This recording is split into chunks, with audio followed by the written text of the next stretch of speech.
जों हांख्रायखादों जे 15 बिटिसि बियाबनि एमएलए साग्रांगोरा नार्जारी बिथाङाबो बिबुंथि लाखिगोन। गासैबो हाबाफारियाव जाहाथे जोङो जोबजासे जोङो आब्रुथि जोङो बाहागो लालायलायगोन मिजिंथिदों। बेखायनो आं गोबां बाथ्रा बुंनानै आं समायखौ नस्थ' बे समाव खालामनो लुबैयाखै। आफादगिरि मासिनिफ्राय थोंजोङै बे दुलाराय बर' फरायसा आफादनि लोगो आफादगिरि जयन्त बसुमतारी बिथांखौ बे समाव गावनि मेहेरगोनां बिबुंथिखौ लाखिनो थाखाय आं गुरै खावलायबाय।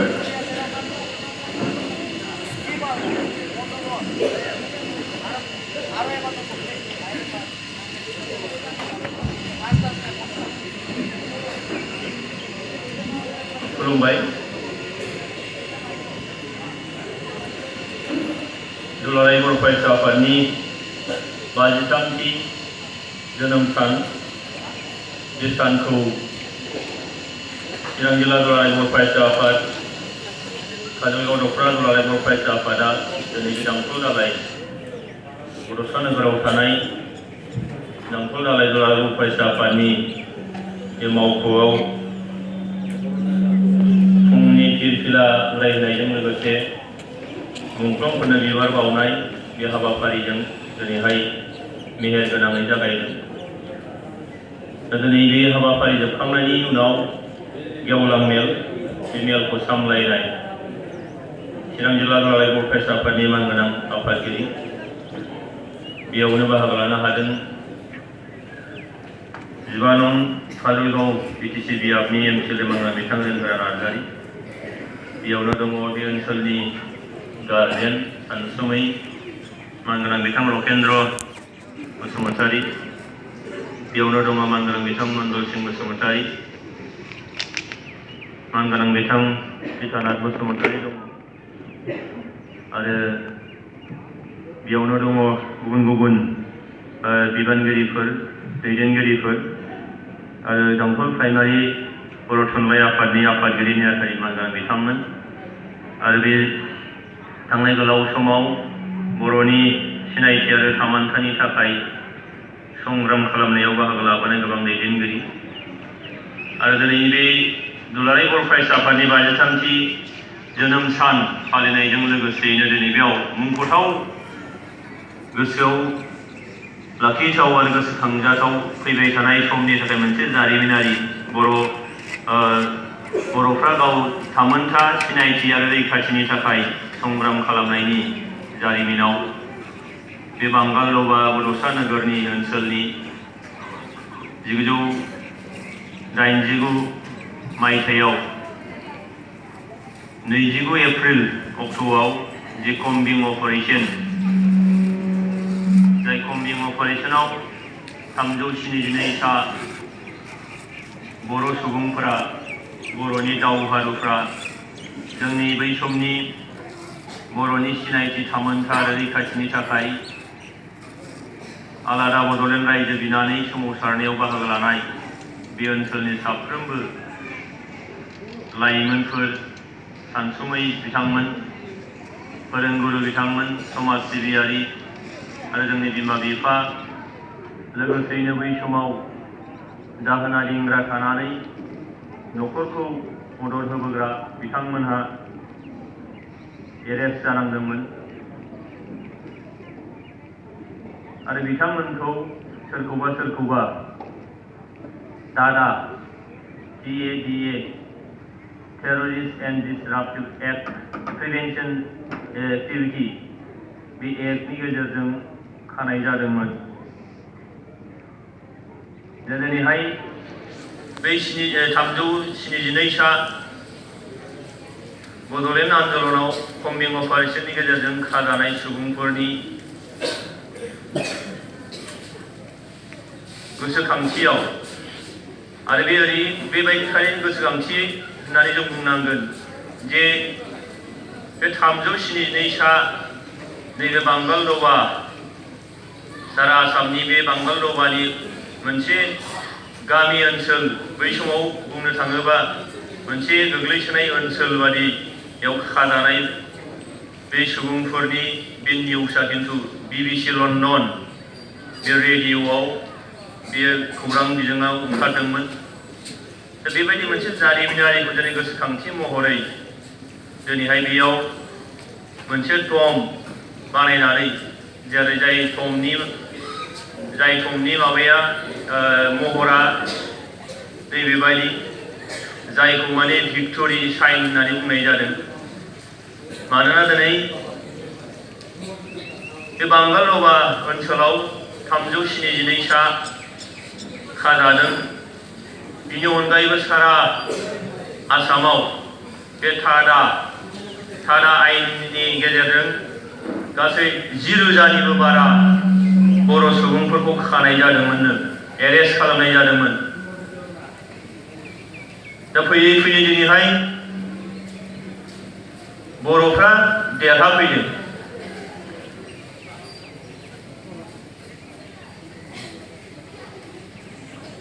बड'लेण्ड सोमावसारनायाव बायदि रोखोम बै समनि एजिपि सरकारनि गाग्लोबनाय, न' बां सावनाय, सोरखौबा गावथारनाय, सोरखौबा बुथारनाय, जि जोम सावनानै गालांनाय, इसानसालिखौ हाफोरनानै गालांनाय, दैखराव बिस होनाय, माइरंआव नोङो बथल गोबाय देफायनानै लगायनानै गालांनाय, माइ बाख्रिफोर सावनाय, बेफोरबायदि गोबां आरोबाव खास्रि बिस्रियै बर' बिमाफोरखौ, बर' आइजोफोरखौ जिनाहारि खालामनाय, बेबायदि जोबथा रोखोमनि मोनसे एक्टिभिटिनि गेजेरजोंब्लाबो बर' हारिखौ होबथानो हायाखै। फैयै फैयै दिनै बर' हारिया BSc सुक्ति 93आव, BTC सुक्ति 2003आव आरो नै दाखालै जानुवारि दाननि 27 नैबे 2020आव BTR गोरोबथा खालामफैबाय। बाखो खेबथाम गोरोबथा दिनै आसाम सरकार, भारत सरकारा बर'फोरनि जे संग्राम, जाय संग्रामा जारिमिनारि बेस दङ, जाय संग्रामाव जुक्ति दङ, जाय संग्रामाव लजिक दङ, जाय संग्रामा बर'फ्रा गावनि संबिधानिक मोन्थायखौ बिनानै खालामदों, बे संग्रामा दिनै फैयै फैयै साक्सेस जाफैदों। आरो बेनिखायनो दिनै बे टमनि महरा बे भिक्टरि, देरहासारनायनि मोनसे सिन, देरहासारनायनि सिन महरै बेयाव होदों। जायनि थाखायनो दिनै सारा बर' रायजो राजाया दुखु खस्थ' मोननांदोंब्ला बे बांगाल दौबायाव कम्बिं अपारेशनजों 372सा बर' सुबुंफ्रा खाजानाय, जायफोरा दानसे, दाननै, दानथाम, 7 दानसिमहालागै जायफ्रा जेलाव जोबजानांदोंमोन। ओरैबायदि अबस्थायाव थाहैनांदों जेलाव नोङो मा आथिं दोननो जायगा गैयै होननाय बायदि, उन्दुनो मोनै, मोजाङै जानो मोनै, बेबायदि मोनसे थासारि। आरो जाय समाव बर'नि मुंल' खोनानांगौ, नोङो सोरबा जेइलारा, सोरबा पुलिसा, सोरबा बेटालियनफ्रा जिबायदि मोनसे खास्रि बिस्रियै हयथ' बबेबा जुनार, बे जुनारखौ हयथ' बेबायदि मोनसे आखल खालामा, बेबायदि मोनसे थासारियाव बै समाव दोनसोनो बा बर' हारिखौ खालामदोंमोन।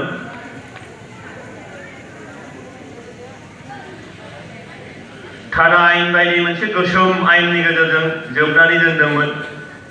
जाय थादा आयेना 1987 मायथाइयाव पान्जाबनि खालिस्तान बिग्राफोरखौ दबथायनो थाखाय भारत सरकारा बानायदोंमोन।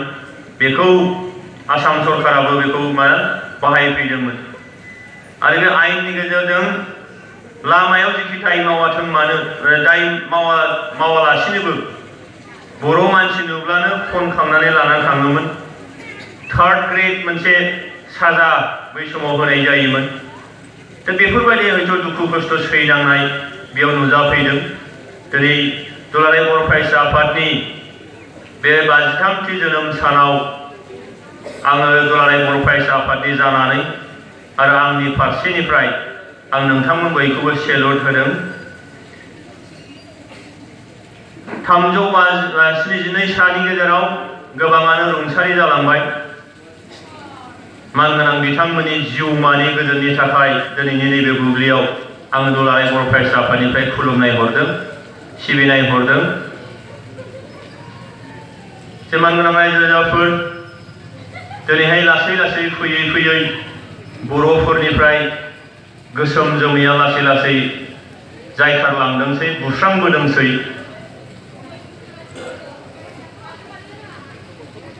मानोना बे साइन्सआव मोनसे साइन्टिफिक मोनसे माबा दङ, जाथाय नियम दङ साइन्सआव, जे बबेबा मोनसे बुस्थुखौ नोङो मोनसे लेभेलसिम बेखौ नारसेबनानै दोननो हायो। बे लेभेल बारहैब्ला बियो बार्स्ट जायो। बै समाव बर'फोरखौबो सोबख'दों, नासयदों, गादबदों, थगायदों, सुसिदों, बुख्रेबदों, सुख्रेबदों। आरो बेनिनो फिनजाथाय महरै बर'फ्रा आसामाव आन्दलन खालामदों, सोमावसारदों। जोंखौ भाषा हिसाबै धंस खालामनो नाजादोंमोन, जोंनि हारिमुखौ धंस खालामनो नाजादोंमोन। भाषा होननानै बुङोब्ला आसाम एकर्ड खालामबाय 1985आव, जेरावनाखि असमियानि रैखा कवचनि बाथ्रा बुंबाय, जेराव नोङो स्कुलाव 3rd लेंगुवेज फर्मुला दङ, आसामाव नोङो 4th लेंगुवेज फर्मुला, जेरैबाबो असमिया रावखौ फरायथारनांगौ, बेबायदि मोनसे जाबसिननानै होनाय मोनसे थासारि बै समाव फैदोंमोन। कालचारेलि मानगोनां रायजो राजा नोंथांमोनाव गोबाङानो मोनथिगोन, बै समाव बर'फोरनिफ्राय इन्डियानि हरै सोनाबजों खोब समबो हायद्राबादजों बाथ्रा जागोन, बेयाव जोंनिफ्राय मोसाखावरि थांदोंमोन। नेशनेल मोनसे मोसानाय, मोनसे बादायनाय, जाय बादायनायाव साबसिनै सायख'जायोबा इन्टारनेशनेल लेभेलाव मस्क'आव जानो गोनां बे हारिमुआरि दिन्थिफुंनायाव बाहागो लाहैनो मोनगोन। आरो बेयाव खाफाल गोनाङै बर'नि मोसानाया सायख'जादोंमोननो, बर'नि मोसानाय। नाथाय मा जाबाय, जेब्ला मोसानानै देरहानानै फैबाय, बेखौ नों आसाम सरकारा मस्क'सिम सौहैनायनि थाखाय जिफोर राहाफोर नांगौ, बे गासैबो राहाखौ खालामनानै होनांगौमोन। नाथाय मा खालामबाय, बर'नि मोसानाय, बागुरुम्बा मोसानाय बा बिदिनो बारदै सिख्ला मोसानायखौ मस्क'आव लाङालासिनो गावसिना सिलेक्ट जायाखै असमियानिया बिहु मोसानायखौ लानानै थांदोंनो। दा बेयाव मा जादों, बर' मोसानाय नेशनेल इन्टारनेशनेल लेभेलनि, बेयाव नोङो जार्नालिस्टफ्रा फैनानै बिराद फोसावदोंमोननो, आसरित धरननि समायना रमायना बुहुमाव नुफेरै मोनसे मोसानाय, सुबुं मोसानाय, बेखौ बे मस्क'आव नुनो मोनगोन। दा बे फोसावनाय लोगो लोगोनो गोबां माखासे बायजो मुलुगनि मानसिफ्रा उथुजुगै बै मोसानाय बादायनायाव थांदोंमोननो।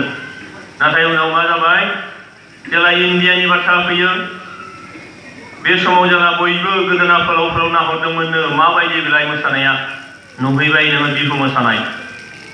दा बेबायदि मोनसे थासारि जोंखौ कालचारेलिबो बिथांमोना धंस खालामनो नाजानाय बे मोनसे सोलिदोंमोन।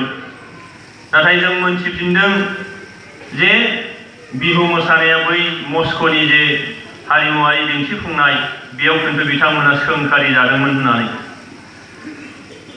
दा होमबा नों नायदो, जोंखौ भाषा बिथिंनिफ्राय, हारिमु बिथिंनिफ्राय, बिनिफ्राय जोंनि ओनसोलाव जौगालु माखासे राहाफारिफोर, बेखौबो खालामखायाखैमोन। फारफ्रोम बिथिंनिफ्राय जोंखौ नारसेबनाय, थगायनायजों जों धंस खालामनायनि मोनसे षड्यन्त्र। धोरोम बिथिंनिफ्राय धोरोमाव गुस्लायहोनानै, संकरि धोरोम लाहोनानै बर'फोरखौ नोङो सेबनायनिफ्राय सेबहोबोदोंमोन, नारसेबबोदोंमोन। बै थासारिनिफ्राय दुलाराय बर' फरायसा आफादाव जोङो बुंनांगोन, जोनोमनिफ्रायनो दुलाराय बर' फरायसा आफादा बर'नि जोंनि राव, थुनलाइ, हारिमु, जोंनि आसार खान्थि, बेखौ जोङो नानानाथार फोथांबोनायनि थाखाय सेस्ताया दंबाय थायोमोन।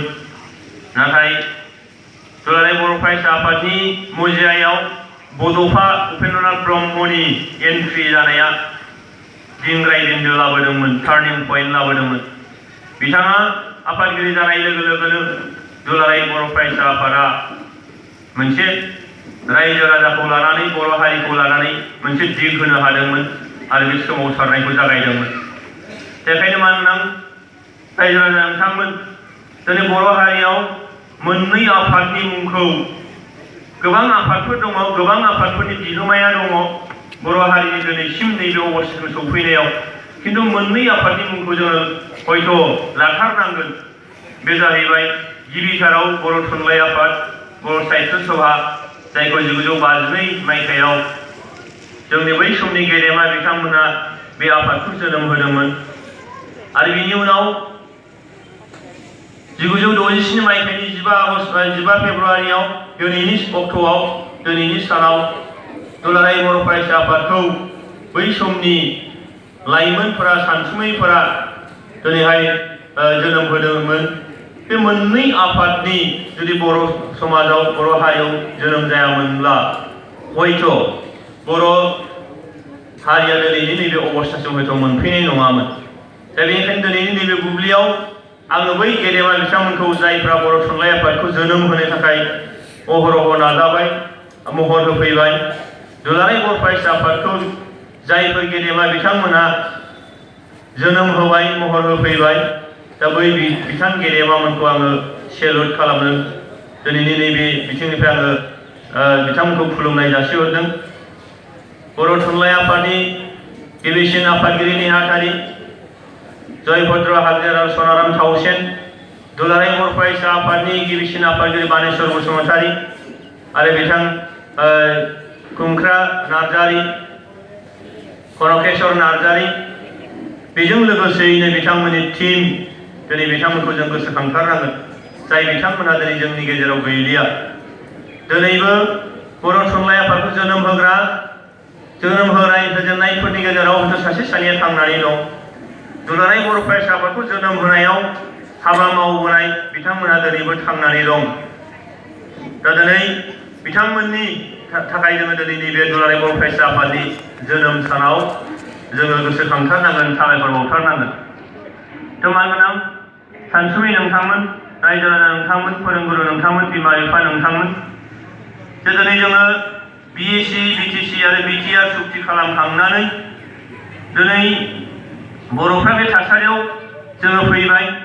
आरोबाव दिनै जों सतबासा लानायनि दिनैहाय दरखार दङ, जे फैबाय थानाय समाव जोङो हारिमु बिथिङाव, फैबाय थानाय समाव जों सोलोंथाइ बिथिङाव, फैबाय थानाय समाव जोङो जोंनि लाइमोनफोरखौ बोरैहाय जोंनि जाथि दानायनि जे हाबाफारि, गेदेरथार जे हाबाफारि, जाथि दानायनि जे संग्राम, जाथि दानायनि जे मोनसे रिभलिउसन, बे रिभलिउसनाव जों बोरै नांहोलांनो, बिनि थाखाय दिनै जोंहा खामानि मावनांगौ दङ। बे मानोना सानसुमै नोंथांमोन रायजो राजाफोर, दिनै नंगौ बर'फ्रा दिनैहाय जोङो गोबांखौनो सोलोंबाय, गोबांखौनो जों रोंबाय, राजखान्थि बिथिङाव जोङो सांग्रां जाबाय, सोलोंथाइ बिथिङाव दिनै जों एसेब्लाबो दावगाफैबाय, हारिमु बिथिङाव दिनै जों एसे जौगाबाय। नाथाय जेसेबांनो जौगादों, जेसेबांनो दावगादों, जेसेबांनो जुगा कमप्लिकेटेड जाबोदों, दिनै जों मा जोंनि थाखानाय माखासे जिनिसफोरखौ दिनै जोङो लासै लासै बावलांनो लागै हमदों, बावलांनो लागै। दा बेनिखायनो दिनै जों नायनांगोन, दुलाराय बर' फरायसा आफादा जों बुंबाय थादों जे दिनै बर' हारियाव गुबुन गुबुन आफाद गौथुमफोर, बिनि गेजेराव मोनसे सावरायलायनाय, मोनसे डिजाइन खालामनांगोन बर' हारिखौ इयुननि थाखाय जों बोरै लांनो, मोनसे डिजाइननि दरकार जादों बेयाव। जेरै बड'फा उपेन्द्र ब्रह्मआ बर' हारिखौ गेरेमसा बर' माहारि जानो थाखाय बिथाङा माखासे डिजाइन बानायदोंमोन, माखासे आफादफोरनि बिथाङा जोनोम होदोंमोन। दुलाराय बर' फरायसा आफादजों लोगोसेयैनो डिजाइनाव फैदोंमोन बै समाव आबो हारिमु आफाद, आबादारि आफाद आरो सोमावसारनायखौ गासैबो थाखोनि, गासैबो गुबुन गुबुन हारि हारिसानि गेजेराव समानै फोनांलांनो थाखाय, दावहायाव बारसोमहोनो थाखाय BPSC दादोंमोन, साख्रिआवलाफोर दादोंमोन। दा बेफोर बड'फानि मोनफा मोनफा डिजाइनमोन, जे बर'खौ गेरेमसा माहारि लांनांगौ जायोब्ला बड'लेण्डआनो जिथु वान एन्ड अनलि एजेन्डा नङा। बड'लेण्डआ जाहैबाय गेरेमसा बर' माहारि मोननो थाखाय, बे गेरेमसासिम दावखोलांनायाव जोंनो राजनितिक भाबै जोंखौ सुंथालांनो थाखाय मोनसे बेबस्था बे बड'लेण्डआ दा दिनै बेनिखायनो मा होनदों जे बिथाङा बै नोङो आबादारि आफाद जेराव बर'फ्रा आबादजों थांनानै थायो आबाद गाहाय समाज जोङो रांखान्थिया बेयाव सोनारो हारिमु होननानै बुङोबा जोंनि दानाय लुनाय आगर आखाइ बेखौ जोङो बेसेबांबा समायना बुहुम दरबारसिम लानानै थांनांगौ जोंनि मोसानाय खननाय दामनाय देनाय बेखौ जोङो बुहुम दरबाराव जोङो एक्सप'जार होनांगौ बेनि थाखायनो दिनै हारिमु आफाद साख्रिआवला आफाद जोंनि सोमावसारनायखौ मदद खालामनो थाखाय जोंनि साख्रि मावग्राफोरनि सार्जालाखौ मदद खालामनो थाखाय रांखान्थि बिथिंनिफ्राय मदद होनो थाखाय दिनै साख्रिआवला बिथाङा दादोंमोन दा बेफोर मोनफा मोनफा डिजाइनमोन बड'फानि जे गेरेमसा बर' माहारि दानो थाङोबा रायजो मोननांगौ जायोब्ला जोङो गेरेमसा बर' माहारि दानांगौ जायोब्ला रायजोआ मोनथारनांगोन आरो रायजो मोननांगौबा नैबे माखासे उइंसफोर बे उइंसफ्रा गाव गावबा बिथिङाव खामानि मावनांगोन आइजो आफादा आइजोनि जौगाखांनायनि थाखाय न'खर मोनसे मोजां साबखांहोनायनि थाखाय गथ' गथायखौ नायनो थाखाय फोरोंनो थाखाय गियान होनो थाखाय दिनै आइजोफोरनि सांग्रांथिनि बाथ्रा बेयाव फैदोंमोन आइजो सोलोंथाइनि बाथ्रा बेयाव फैदोंमोन दानाय लुनायखौ आइजोफ्रा दिनै जोङो बर' समाजाव आइजोफ्रा लाखियो बे दानाय लुनायखौबो लांफानो थाखाय दिनै आइजो आफादनि दरखार जादों दा ओंखायनो दिनै जोङो नैबे मुहूर्तआव दुलाराय बर' फरायसा आफादनि जोनोम सानाव आं बेखौनो दिनै नोंथांमोननि सिगाङाव बुंनो लुबैदों जे जोंनो आरोबाव बड'फाया होलांनाय माखासे डिजाइनजों लोगोसेयैनो दिनै दुलाराय बर' फरायसा आफादा जोङो गुन गोनां सोलोंथाइनि बाथ्रा बुंदों आरो दिनै दुलाराय बर' फरायसा आफादा बड'फा मिशन बे गासैबो जे जोंनि जे थिरांथा बे थिरांथाखौ बे मिशननि गेजेरजों लांनानै बर'खौ मोनसे गेरेमसा माहारि हिसाबै फसंहैनांगौ बिनि थाखाय दिनै दुलाराय बर' फरायसा आफादा बड'फा मिशन होननानै बड'फा मिशन फर सास्टेनेबल चेन्ज बड'फा मिशन माने गोजोनथियारि सोलायनाय मावथांखि बिनि गेजेरजों दिनै हाबा मावनो लादों दा दिनै जों मालाबा जोङो सानफ्रामो आफादनि माखासे प्रिन्सिपाल आइडिय'लजिनि फारागथियाव जोङो मालाबा दुलाराय बर' फरायसा आफादा लानाया बे दुलाराय बर' फरायसा आफाद बा आथिखालाव बर' फरायसा आफादाव थानाय बे सोद्रोमाफोरनिल' बे थांखि होननानै सानफ्राङो नाथाय दुलाराय बर' फरायसा आफादा जेनेरेसन टु जेनेरेसन थालांगोन सिगां नोङो बड'फानि आथाल बिनि उनाव नोङो बिटिसि दानायाव बिटिसिनि आथाल दिनै आरोबाव गोदानै बिटिआर जाफैबाय बिनि आथाल दुलाराय बर' फरायसा आफादा आथाल बाय आथाल थालांबाय थागोन नाथाय दुलाराय बर' फरायसा आफादा गोदोनियानो जा आथिखालनियानो जा जोङो मा जाथि दानायनि जि एजेन्डा बड'फानि जे नोङो माने गेरेमसा बर' माहारि दानाय बे एजेन्डानिफ्राय जोङो 1 इन्सिबो दोरोदबोआखै 1 इन्सिबो दोरोदाखै आरो दोरोदनायनिबो बाथ्रा गैया इयुनाव जायफोर दुलाराय बर' फरायसा आफादाव फैगोन हाबा मावफैगोन बिथांमोनाबो बे नोजोर आरो थांखिनिफ्राय दोरोदगोन होननानै जों मालाबाबो फोथायालासिनो थानो हाया मालाबाबो दोरोदनाय नङा बिथांमोना बे एखे एजेन्डायावनो बिथांमोना लांबाय थागोन खालिबोल' दिनै जोंनो नांगौ जे जोंनि समाजाव दिनै मा बिथिङाव जोङो जाथिखौ जोङो गेरेमसा बर' माहारि दानो नागिरदों फारफ्रोम बिथिङै जोंनि जे दोरों ट्रेडिसन बे ट्रेडिसनाव जाहाथे जेबो गुन सुवा जासे जोङो हारिखौ लांनो नागिरदों दा दिनै जों नुफैदों जे बर' हारियाव जोङो एंगारनानै नाङा फाङाखौ जों बोजबदों खिन्थु गावनि असे जिनिसखौ जों दिनै एंगारलांबाय थादों मानगोनां सानसुमै नोंथांमोन जे थांनाय 2016 मायथाइयाव बै हावलिनि BH कलेजाव बर'फोरनि फ्रेसार्सआव आं थांनो मोन्दोंमोन दा बेयाव बे कलेजनि प्रिन्सिपाल दासिमबो दङ प्रिन्सिपाला साम पाठक बे पाठक बिथाङा बुंदोंमोन जे आथिखालनि गोदान असमिया ससाइटिया बर'फोरनाव बिराद दाहार दं सुफुंखहायै दाहार दं माबायदि दाहार आङो मोननैल' बिदिन्थि लानो नागिरदों बिथाङा बुंदों बे मोननै बिदिन्थिया जाहैबाय मानो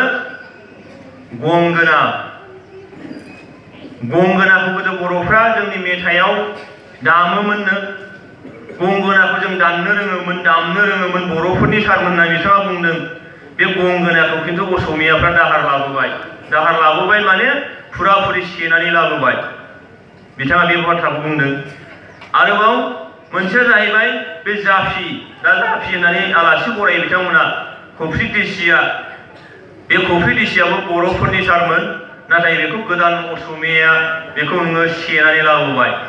आं बे मोननैल' आं उदाहरन होदों आरो गोबां दं जाय जिनिसखौ जों बर' ससाइटिनो हरफिननो हाला बिथाङा बुंबाय। दा मा नंगौबो जे गंगनाखौ जों बबे जुगाव गारबोखो? खफ्रि देसि दिनैहाय गासिबो जोङो बाहायोमोन। जोङो हालेवला मेसिन साइन्स एन्ड टेक्न'लजिया जौगाबाय, साथा बाहायफैबाय, नाथाय बेखौ मालाय स्राय आलासि बरायनायाव बाहायहैबाय। आरो बिदिनो गोबां थागोन। दिनै जों आर'नाइ जि दानाय हुदाया लासै लासै गोमालांनो हमदों जोंनियाव। आर'नाइया बर'फोरनि, नाथाय बे आर'नाइखौ दिनै हारसाफ्रा गावसिनि गामसा होनायजों लोगोसे आर'नाइया जिथु समायनासिन, मेगनाव गोनांसिन, बे आर'नाइखौ दिनै बिथांमोना बाहायबाय गामसाजों लोगोसे। दिनै जों आर'नाइ दालिया मेसिनाव फैबाय, मेसिनाव कम्पानिफ्रा दाहैबाय। दिनै बै कम्पानिफ्रा गाबोन नोंनि आर'नाइखौ नोङो मा खालामगोन? करापसन खालामगोन, कराप्ट खालामगोन। आगरा दा नायखाबाय, जोंना आर'नाइया नों रुगुं सुथुमनाय नङा, दिनै रुगुं सुथुमनाय आगर फैबाय, माने आर'नाइ फैबाय। दख'नानि अबस्थाफ्रा माबादि? दिनै मडेलिंनि जुग, फेशननि जुग। गाबोन दख'नायावबो माबा सोलायनाय लाबोयोबा, जों जुदि बेखौ दानाय लुनायखौ जों खालामाबा, गाबोन बे मेसिनाव दानायखौ जों गानोबा, जोंनि बेयाव हारिमुआवबो सोलायनाय फैगोन, गाननाय जोमनायाव सोलायनाय फैगोन। दा दिनै जों बर'फ्रा एंगारदों, नाथाय नाङि नाङि माखासे जिनिसखौ जोङो बोजबनानै लादों। दिनै बोसोर गोदाननि मुङाव, दमासिनि मुङाव, जोंनि हाबा हुखायाव दिनै जों मा खालामो? जौ गोजा नङा, जौ दिनै नोङो आलादा ग्रिन रुम होनो हायाबा, गोबांनियाव गोबाङा हाबा जाहैला, बेयाव थांनानै मा जानो? दा बे माखासे नांथारि कालचारखौ जों लानानै फैदों। दा बेफोरनिफ्राय दिनै सांग्रां जानांगौनि दरकार दं। दिनै हारिमु आफादा खामानि मावनांगोन, दिनै आइजो आफादा खामानि मावनांगोन, दिनै गुबुन गुबुन आफादफ्रा खामानि मावनांगोन। बेयाव आबादारि आफादा आबाद जौगानाय, रांखान्थि जौगानायनि थाखाय खामानि मावनांगोन। दा बेनिखायनो जों दुलाराय बर' फरायसा आफादा बड'फा मिशननि बाथ्रा बुंदों, जेराव बे हाबाफोरखौ जोङो हाया लेर लेरै मावनो नागिरदों। दा बेनिखायनो जाथि नाङैनो मोनसे डिजाइन खालामनांगोन जोङो, जेखि आफादानो थायाथों मानो, बे डिजाइनाव जों एग्रि। गेरेमसा बर' माहारि दानाया बयनिबो थांखि बा नोजोरब्ला, बेखौ जों जास्ट खुगायावल' लाबोआलासिनो, बेखौ गोरबो गोसोआव जोङो सोनानै लानानै, जोङो न'खरफ्रामबो साफ्रोमबो सुबुङा बेखौ दिनै जों खामानि मावलांनांगोन। जों दिनै नुदों जोंनि दानि गोदान आथालनि लाइमोनफोर, जाय लाइमोनफ्रा जोंनि बर' हारिनि राव थुनलाइजों बर' मिडियाम फरायदोंब्लाबो, बे राव थुनलाइखौ दिनैनि थाखोसिम लाबोनायाव जायफोर गेदेमा जोहोलावजोफ्रा दिनै जिउ बाउलांबाय, जि नोजोरजों लानानै फैदोंमोन, बे नोजोरा दानि गोदान आथालाव दंना गैया?